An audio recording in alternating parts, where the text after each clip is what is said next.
Assalamualaikum warahmatullahi wabarakatuh. Waalaikumsalam warahmatullahi wabarakatuh. Iya, terima kasih ya. Salam sejahtera untuk kita semua. Om Swastiastu, Namo Buddhaya. Nah, anak-anakku tercinta, kita hari ini mempelajari akuntansi pertambangan umum. Ya. Nah, ini mengapa dinamakan dengan akuntansi pertambangan umum? Ya. Nah, akuntansi pertambangan umum ini termasuk minerba dan migas, ya, mineral, batu bara, dan migas. Nah, di dalam akuntansi pertambangan umum, nanti kita akan mempelajari standar akuntansi, kemudian cara pelaporannya, termasuk laporan keuangan perusahaan tambang, kemudian core bisnis pertambangan, kemudian hilirisasi, kemudian terkait dengan teknik-teknik dan tata kelola, kemudian manajemen risiko, dan sebagainya di perusahaan pertambangan. Safety-nya juga ya. Nah, Ibu izin share screen untuk materi hari ini ya. Sebelumnya ada yang mau menyatakan pendapat atau bertanya, silahkan sambil Ibu mempersiapkan materi, silahkan untuk bertanya. Silahkan kalau ada yang bertanya ya. Sudah kelihatan ya? Kalau tidak ada yang bertanya, Ibu lanjutkan ya. Nah, ini adalah materi yang sudah Ibu siapkan, akuntansi pertambangan umum pertemuan pertama. Ya. Nah, ini gambar Ibu waktu di tambang batu bara. Ini tambang batu baranya kalorinya 6.000 di PT Tanjung Alam Jaya di Kalimantan ya. Ibu waktu itu mendampingi ahli geologi, ahli tambang dalam menentukan deposit yang ada di sana. Nah, kemudian Anda semuanya tentunya sudah tahu nih fungsi barang tambang dan penjelasannya. Nah, barang tambang itu sebagai bahan bakar kendaraan, sebagai bahan dasar minyak gas, sebagai bahan bakar pembangkit listrik, sebagai bahan dasar produksi untuk industri besi, sebagai bahan dasar aspal, sebagai pengkristalan gula dan tepung, plastik, kemudian kecantikan, alat kecantikan, dan sebagainya ya. Banyak sekali. Pokoknya yang ada di sekitar Ananda semua itu adalah hasil tambang. Ya. Mungkin pintu rumahnya Mbak Jasmine itu gagangnya itu juga dari tambang. Ya. Kemudian handphone yang Anda gunakan juga hasil tambang. Kemudian gelas minum gitu itu juga hasil tambang ya dari silika dan sebagainya. Kemudian laptop yang Anda gunakan, earphone itu juga hasil tambang ya.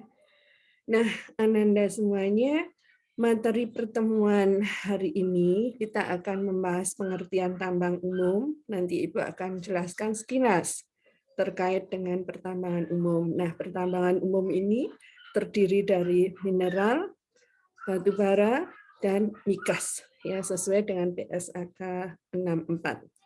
Kemudian jenis-jenis pertambangan umum di Indonesia, kemudian lokasi-lokasi pertambangan umum di Indonesia, nanti kita akan gunakan one map yang sudah dirilis oleh ESDM. Nah, ada yang sudah pernah menggunakan one map ini? Farah sudah pernah menggunakan sebelumnya? Yohanib udah pernah? Belum, Ibu. Ya. Jasmine udah pernah? Belum, Bu. Ya, kita belajar bersama ya. Kemudian pentingnya pertambangan umum di Indonesia. Nah ini Ananda semuanya, ini adalah portal-portal yang sangat bermanfaat di dalam mata kuliah akuntansi pertambangan umum ya. Ini ada ESDM One Map, ini mengeksplor Exploring Energy and Mineral Resources of Indonesia ya. Kemudian berbagai website perusahaan tambang, ya nanti kita putar lihat ya, PTBA. Kemudian waste metal, ini kita akan melihat harga komoditas pertambangan umum dunia. Ini perharinya ada, puluhan tahun yang lalu pun tersedia. Jadi kalau mau melihat pergerakan harga per hari, per bulan, per minggu, per bulan, per tahun, ini ada semuanya di waste metal. Dan semua komoditas pertambangan ada di sana. Ya. Kemudian berbagai website yang mengandung ilmu pengetahuan pertambangan, baik standar dari akuntansi maupun dunia bisnis pertambangan. Nah, izinkan Ibu untuk share screen ya. Kamu bisa bertanya apapun ya, sambil Ibu mempersiapkan screen terkait WAMNet ini. Nah, silahkan kalau ada yang mau bertanya, silahkan ya. Ibu sambil mempersiapkan peta tambangnya.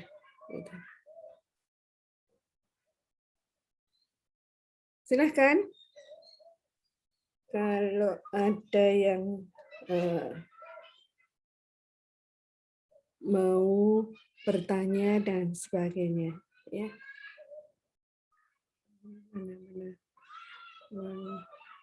Mana ya, agak stop dulu. Silahkan ya kalau ada yang mau bertanya. Ya.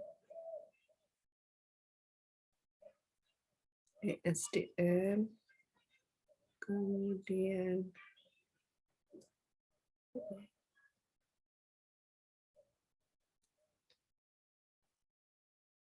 ESDM.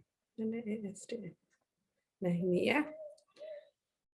Nah, udah kelihatan ya petanya.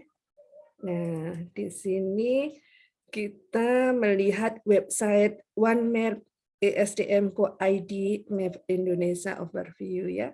Kita akan mengunjunginya. Nah, aplikasi ESDM OneMap Indonesia ini kita akan melihat menganalisis wilayah atau lahan yang tumpang tindih. Nah, ini nanti solusinya seperti apa, nanti regulator yang akan membenahi. Kemudian dapat dijadikan acuan data, mudah diakses, cepat, akurat, dan up-to-date. Kemudian meningkatkan efektivitas dan efisiensi waktu dan sumber daya dalam pengelolaan data spasial yang bersifat dinamis serta beragam. Kemudian mendukung dalam pengambilan keputusan dan memberikan peluang bagi stakeholder dalam meningkatkan investasi dan produksi energi dan sumber daya mineral. Nah, nanti semuanya bisa dieksplor sendiri ya. Coba kita kunjungi OneMap ini. Nah, inilah petanya ya. Ini peta dari dunia pertambangan yang ada di Indonesia. Nah, dengan menggunakan menu ini, Anda bisa melihat apapun. Coba kita melihat potensi mineral logam. Klik. Nah, ini akan tersebar ya. Ini apa saja yang kuning, kemudian ungu dan sebagainya. Nanti Anda bisa mengeksplor di sini. Kemudian potensi mineral, bukan logam dan batuan. Klik. Ini akan tersebar. Kita hanya ingin melihat potensi mineral, bukan logam dan batuan saja. Nah, kita kembali di sini. Nah, begini ya untuk menggunakan peta pertambangan ini. Kemudian kita ingin melihat nih potensi gas metana batu bara. Nah, ini potensi gas metana batu bara. Kemudian potensi gambut. Ya, ini sebarannya seperti ini. Potensi gas metana batu bara dan potensi gambut. Nah, ini gambutnya hijau-hijau ini. Kemudian smelter yang ada. Nah, ini smelter. Ya, smelter itu apa toh? Smelter itu adalah unit metalurgi. Ya, jadi kalau misalnya smelternya nikel, ya dia mengolah nikel. Smelternya timah berarti dia mengolah biji timah menjadi logam, gitu ya. Nah, kita bersihkan. Nah, ini bisa Anda lakukan sendiri, dieksplor semuanya ya. Misalnya ke geologian, kita mau lihat layernya, geologi, geostruktur. Nah, seperti ini geologi, geostruktur. Kemudian kita melihat geologi, litologi. Nah, seperti ini. Kemudian cekungan sedimen. Nah, ini cekungan sedimen. Cekungan sedimen ini mengandung apa? Nanti kita pelajari bersama. Kemudian litologi akuifer dan sebagainya. Nah, kemudian kita ingin melihat kebencanaan juga bisa ya. Ya, titik pengeboran air tanah. Nah, ini juga ada. Nah, ini titik-titik pengeboran air tanah ya. Kawasan bentang alam kars. Nah, ini nggak kelihatan ya kalau apa namanya bersama-sama, maka dimatikan. Nah, ini bentangan kars ya. Nah, daerah kars ini. Nah, begitu ya. Ini singkat saja, nanti dieksplor sendiri terkait dengan peta One Map yang dirilis oleh Kementerian ESDM. Sangat bagus sekali ya. Nah, kita lihat sekarang salah satu perusahaan tambang batu bara. Nah, ini adalah perusahaan Bukit Asam begitu. Nah, kelihatan ya di Bukit Asam ini ada pengisian lab-nya, kemudian jaringan transmisi listrik ya. Dia membuat power plant untuk listriknya gitu. Nah, ini alat-alat produksinya. Nah, ini Huadian. Kemudian ini pelabuhannya. Nah, kemudian pengangkutannya memakai kereta api ya. Kereta api dari Tanjung Enim sampai ke pelabuhan ya. Semuanya diangkut melalui kereta api sehingga tidak mencemari jalan daratan dan kemudian termonitor dengan baik oleh sistem informasinya. Itu sejak 2012 sudah ada sistem informasi yang memantau pergerakan produksi batu baranya menuju pelabuhan. Nah, ini keterangan singkat tentang valuasi nilai perusahaan dihargai oleh investor sebesar 2090. Ini adalah hari tertinggi, kemudian hari terendah untuk harga saham tersebut. Ya. Nah, kemudian ini 52 weeks high itu bisa sampai 3.180 ya. Jadi kalau kita misalnya beli pada posisi 1.810 kemudian ternyata pas pada titik tertinggi ini tentu kita dapat capital gain ya. Nah, itu adalah sekilas terkait dengan PTBA di Jakarta Stock Exchange ya. Nah, ini websitenya bagus sekali. Ini dia punya konservasi sendiri ya, kemudian punya lab untuk benih tanaman, kultur jaringan dan sebagainya. Seneng kok kalau Anda semua berkesempatan di sana, senang banget. Jadi kayu putih yang dihasilkan itu bagus dan hangat sekali. Bahkan dulu di Rutnya berkelakar kalau diperbolehkan memproduksi minyak kayu putih, wah ini akan merajalela di bisnis minyak kayu putih juga. Bagus sekali, CSR-nya bagus. Nah ini ya, sinergi BUMN, PLN, PTBA, dan KAI. Nah, nanti bisa dilihat sendiri begitu. Ini di root-nya. Kemudian senior manajer teknologi informasi PT Bukit Asam, ya.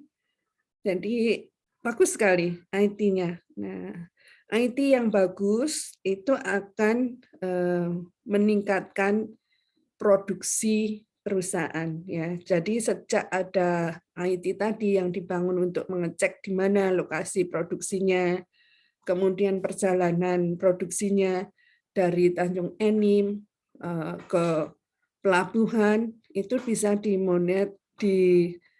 dideteksi terus-menerus sehingga pas tepat di pelabuhan, sehingga bisa menghemat banyak. Jadi supply chain-nya sangat bagus, ya. Nah, sehingga harga batu bara PTBA itu selalu premium, ya. Jadi ditawarkan 6.000 misalnya, ya. Itu dihargai oleh investor bisa 10.000 karena tepat waktu tadi, ya. Karena kalau nunggu di pelabuhan saja begitu, itu sementara harga sewa di pelabuhan itu mahal banget, ya, bergerak terus. Nah, itu ya. Nah, kita lihat nih terkait dengan menu-menu yang ada. Ini profilnya, nanti dilihat sendiri ya, tata kelolanya dan sebagainya. Ya, bisnis batu baranya apa aja. Ini tata kelolanya. Nah, kebijakan gratifikasinya, kemudian sistem pelaporannya, kode etik, dan sebagainya. Nah, ini yang terkait dengan lingkungan, ini juga ada kinerja lingkungan, kemudian keanekaragaman, emisi udara dan lingkungan, kepatuhan lingkungan, dan sebagainya. Kemudian ini yang nanti kita pelajari ya, mengenai keuangan di perusahaan pertambangan, ya. Kemudian ini adalah hubungan investor, ini juga kita pelajari nanti. Kemudian beritanya ini, ya. Nah, saya klik video, coba videonya apa aja nih. Nah, videonya bagus-bagus. Ini videonya ya. Jadi Bukit Asam Indonesia oldest and most experienced coal producer.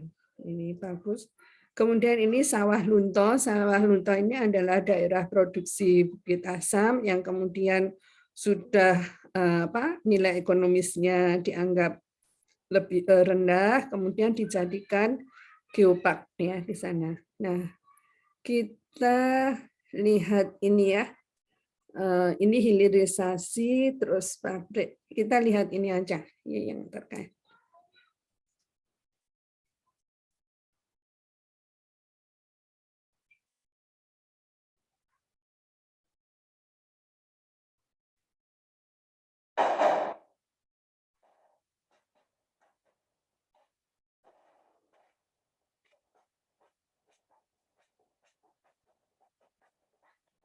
Aduh, gimana nih?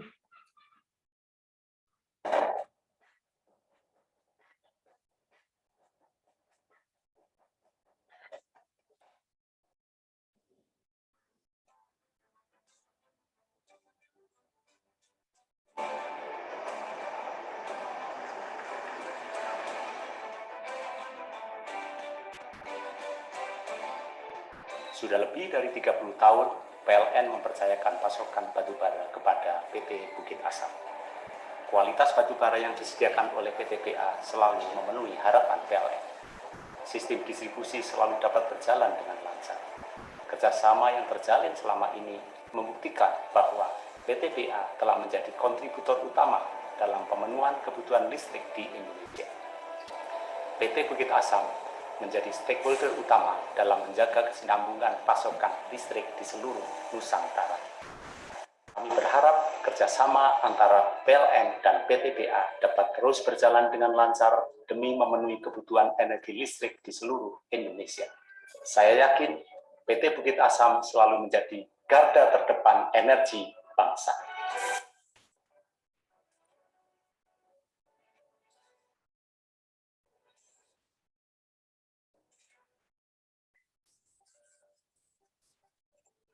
We have been working with Bukit Asam since 2016. It is such a great pleasure to build a magnificent cooperation with Bukit Asam as our existing coal supplier. Bukit Asam provides eco-friendly coal in various GAR with supreme quality and also adhering with competitive price that always helps to fulfill our coal requirements. As a world-class energy company, Bukit Asam has always helped us to produce green energy with eco-friendly coal for the environment. All in all, we believe with predominant innovation, which has always been developed by Bukit Asam Team Force, can be weaving a great cooperation in the upcoming years. Dan kami melihat bagaimana perusahaan berevolusi. Hari ini PTBA menjadi sebuah perusahaan yang membuka diri, mendengar apa keinginan dari customer, apa keinginan dari mitra.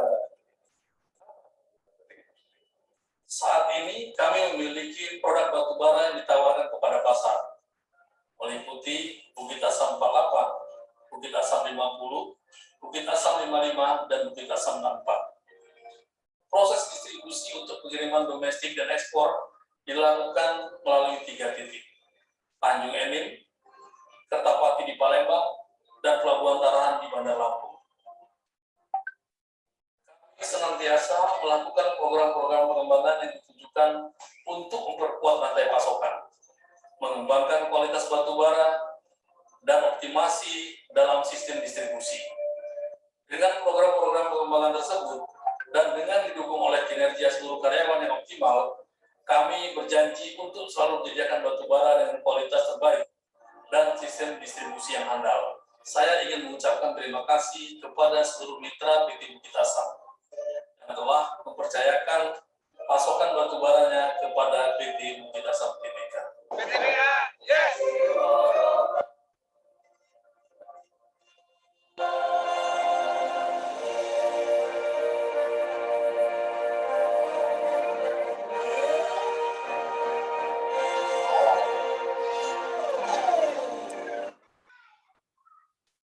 Ya, bagus sekali ya yang ditampilkan begitu, dan memang di sana seperti itu.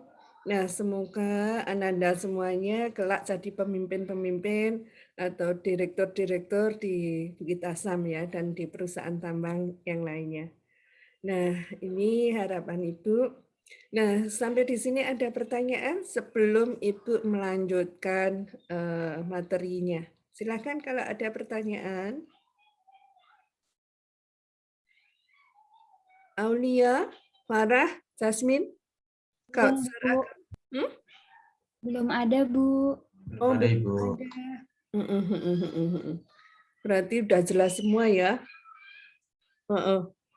Ya udah, Ibu lanjutkan lagi ya untuk materi kuliah hari ini ya. Ibu izin share screen ya. Nanti kalau ada pertanyaan silahkan saja pada saat Ibu menjelaskan langsung aja bertanya ya. Ibu izin share screen lebih dulu. Ya, mana tadi? Nah, ini ya. Tadi kita sampai di sini, kemudian kita masuk yang tadi ini juga sudah. Kemudian, nah ini dasar yang kita gunakan di dalam memahami semua regulasi yang ada. Undang-Undang Nomor 23 Tahun 2020. Ya, pertambangan merupakan sebagian atau seluruh tahapan kegiatan dalam rangka pengelolaan dan pengusahaan mineral atau batu bara yang meliputi penyelidikan umum, eksplorasi, studi kelayakan, konstruksi penambangan, pengolahan dan atau pemurnian atau pengembangan dan atau pemanfaatan, pengangkutan, dan penjualan serta kegiatan pasca tambang. Nah, kalau kita perhatikan dari videonya Bukit Asam tadi, ini seluruhnya tercakup di sini ya. Nah, kemudian kita lihat hari ini kita khusus overview-nya adalah terkait dengan dunia pertambangan secara ringkas, kemudian nanti minggu depan baru kita masuk ke yang lainnya terkait dengan bisnis, terkait dengan akuntansinya. Ya. Nah, ini adalah sumber daya bumi. Georesource mengkategorikan menjadi 3 grup, yaitu sumber daya energi, kemudian sumber daya mineral, kemudian yang lainnya. Nah, kalau sumber daya energi ini termasuk di petroleum, oil and gas, coal ini batu bara, uranium, geothermal. Ya, uranium ini sangat penting begitu ya. Ini sekarang sedang dicari di mana-mana gitu ya. Jadi ini sumber panas juga. Kemudian sumber mineral ini bisa metal, metal ini logam ya. Kemudian non metal. Nah, ini non metal ini bukan logam. Nah, pengkategorian ini banyak sekali. Nanti Anda bisa juga melihat di Wikimedia atau di mana-mana. Nanti kalau sempat kita akan pelajari bersama ya. Nah, ini mineral resource ini ya. Jadi ada logam dan non logam. Tadi Ibu melihat bahwa non logam ini adalah sekelompok unsur kimia yang bersifat elektronegatif, yaitu lebih mudah menarik elektron valensi dari atom lain daripada melepaskannya. Yang termasuk dalam non-logam ini adalah halogen, gas mulia, dan 7 unsur berikutnya hidrogen, karbon, nitrogen, oksigen, fosfor, belerang, dan selenium. Nah, kemudian yang logam apa? Nah, logam ini adalah biasanya keras, tak tembus cahaya, berkilau, memiliki konduktivitas listrik dan termal yang baik. Nah, kalau tadi kita lihat bentuk batu baranya Bukit Asam itu adalah kalori 6.000. Nah, kalori 6.000 itu yang bagaimana? Ini energinya lebih besar dibandingkan kalori di bawahnya. Bentuknya mengkilat ya. Kemudian apa itu mineral? Nah, ini mineral ini terbentuk secara alam, dia inorganik, kemudian ini solid dalam bentuk kristal, kemudian komposisi kimianya diketahui, kemudian properties fisikal diketahui. Jadi kalau batu bara ya bisa diraba, dilihat seberapa keras dan bagaimana. Nah, ini terbentuknya bagaimana? Nanti kapan-kapan kita hadirkan ahli geologi di sini ya. Nah, kemudian secara ringkas komposisi bumi ini seperti ini ya. Ini inti atau kerak bumi. Kemudian ini adalah outer core. Kemudian ini lower metal. Kemudian yang hijau ini adalah upper metal. Kemudian ini crust. Ya. Kemudian kedalamannya berapa? Nah, ini kedalamannya sudah ada 0 sampai 40 km. Ini di crust. Kemudian upper metal itu 40 sampai dengan 670 km. Suhunya bagaimana? Suhunya 1000 derajat Celcius. Nah, 1000 derajat Celcius ini sudah logam-logam bisa meleleh ya, biji-biji logam itu bisa meleleh di sini. Kemudian lebih dalam lagi, ini 2000 derajat Celcius. Panas sekali ya. Kemudian lebih dalam lagi, outer core ini 3700 derajat Celcius. Nah, inner core ini 4300 derajat Celcius. Nah, karena panasnya inilah yang bisa membentuk lelehan terbentuknya mineral-mineral yang ada. Begitu ya. Nah, ini juga terkait dengan lapisan bumi. Nah, ini nama-namanya adalah seperti ini, sama dengan slide yang sebelumnya. Ya.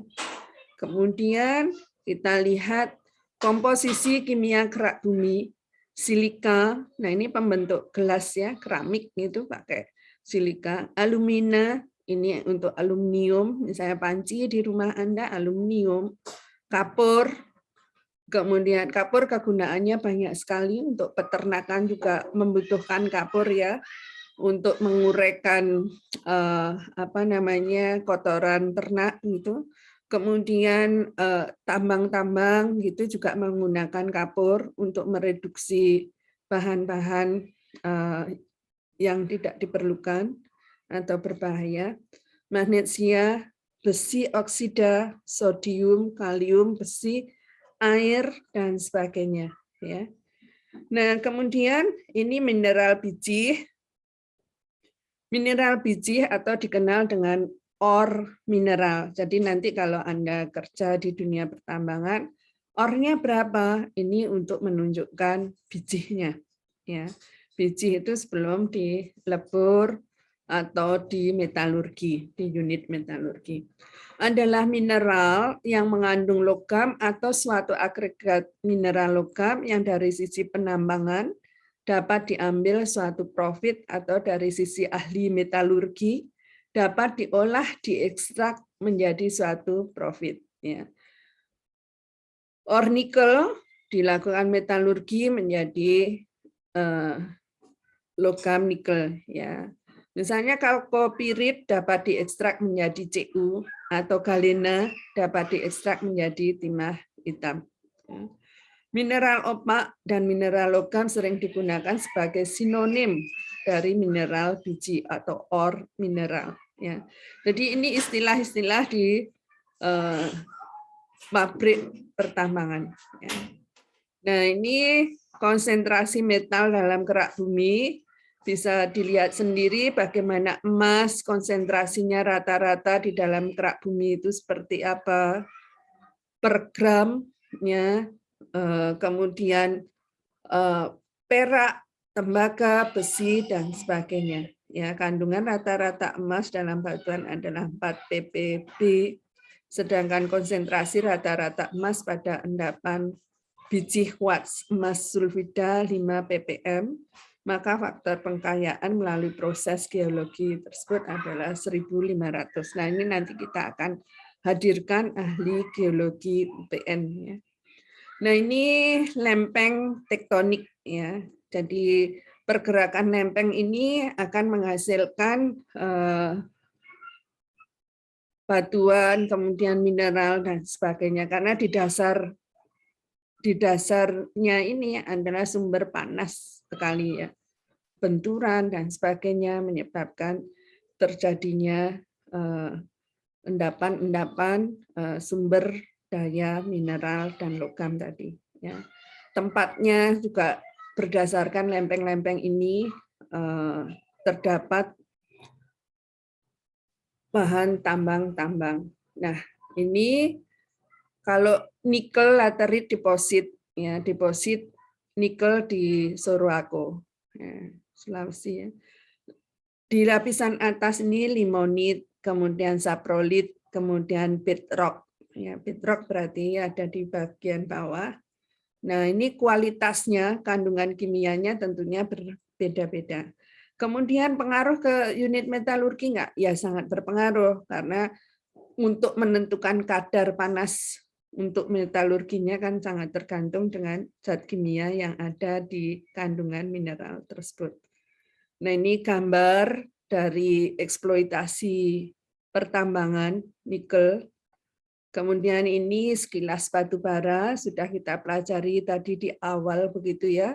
Nah, kalau batu bara itu kan kalorinya bermacam-macam. Semakin tinggi kalori, maka dia harganya mahal. Ya.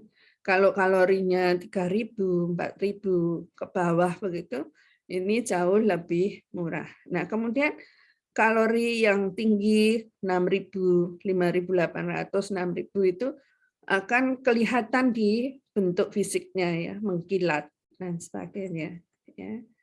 Kemudian coba kita lihat, nah ini sekilas tentang batu bara. Nanti pada sesi tersendiri ya kan kita lebih detail terkait dengan batu bara. Nah, ini slide Ibu sudah berakhir. Nah, ini kandungan-kandungan kualitas rata-rata di beberapa endapan batu bara Eosen di Indonesia. Eosen ini adalah terbentuk lebih lama ya, lebih tua dibandingkan dengan Miocene. Miocene ini. Coba Anda perhatikan, kalau semakin tua umurnya, kandungan energi kalorinya coba 6.000 ke atas semua. Ya. Ini Bukit Asam termasuk tadi ya, 6.900 ya kalorinya. Kemudian Arutmin dan sebagainya. Kalau yang Miocene ini lebih muda ya umurnya begitu. Ini kandungannya tidak setinggi yang Eosen tadi. Eosen yang mana ya? Yang ini tadi di Ombilin, di Tanjung Enim dan sebagainya. Nah, kemudian ini, yang akan kita pelajari di minggu-minggu depan selanjutnya terkait dengan akuntansi pertambangan umum. Nanti kita akan mendalami 1 kali pertemuan untuk core bisnis pertambangan umum, ya. Kemudian 1 kali pertemuan untuk hilirisasi bisnis pertambangan umum. Kemudian 1 kali pertemuan untuk tata kelola perusahaan pertambangan umum. Kemudian 1 pertemuan untuk teknis dalam pengelolaan usaha pertambangan umum. Kemudian 1 kali pertemuan terkait dengan standar akuntansi yang berkaitan dengan dunia pertambangan. Kemudian 1 kali pertemuan terkait dengan laporan keuangan perusahaan pertambangan umum. Kemudian 1 kali pertemuan mengenai valuasi perusahaan pertambangan umum. Jadi ini yang akan kita pelajari di minggu-minggu mendatang. Nah, silakan barangkali ada yang mau bertanya atau mau memberi penjelasan di kuliah hari ini. Silakan.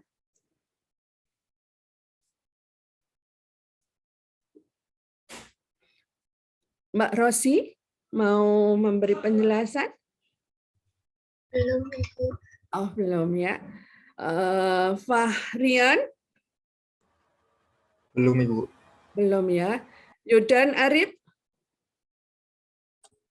Belum, Bu. Oh ya, baiklah. Kalau belum ada yang mau diskusi di hari pertama ini, tidak apa-apa ya. Nanti di pertemuan-pertemuan selanjutnya, Ibu harapkan diskusi lebih banyak ya. Nah, Ibu akhiri kuliah hari ini cukup sekian. Nanti beberapa website yang sudah Ibu paparkan di sini dieksplor sendiri ya. Dikali dan juga disesuaikan juga dengan perusahaanmu itu seperti apa. Kali sebanyak-banyaknya mengenai informasi di dunia pertambangan. Ya, minggu depan kita persamaan persepsi, Anda mempelajari apa, Anda mempelajari apa, kemudian kita diskusi di sini. Terima kasih semuanya. Ya, terima kasih semuanya. Selamat beristirahat, ini sudah maghrib ya. Kemudian Anda bisa belajar yang lainnya. Terima kasih. Ibu foto dulu ya. 1, 2, 3. Senyum ya. Dan Arif, diperlihatkan wajahnya. Ya, Arya, ambil posisi yang terbaik ya. 1, 2, 3. Terima kasih. Assalamualaikum. Ibu izin leave ya. Terima kasih, Bu. Terima kasih, Bu. Ibu. Terima kasih adik-adikku. Sehat semuanya ya. Sukses, sehat, bahagia. Ya, jaga kesehatan di era pandemi ini ya. Terima kasih. Izin leave.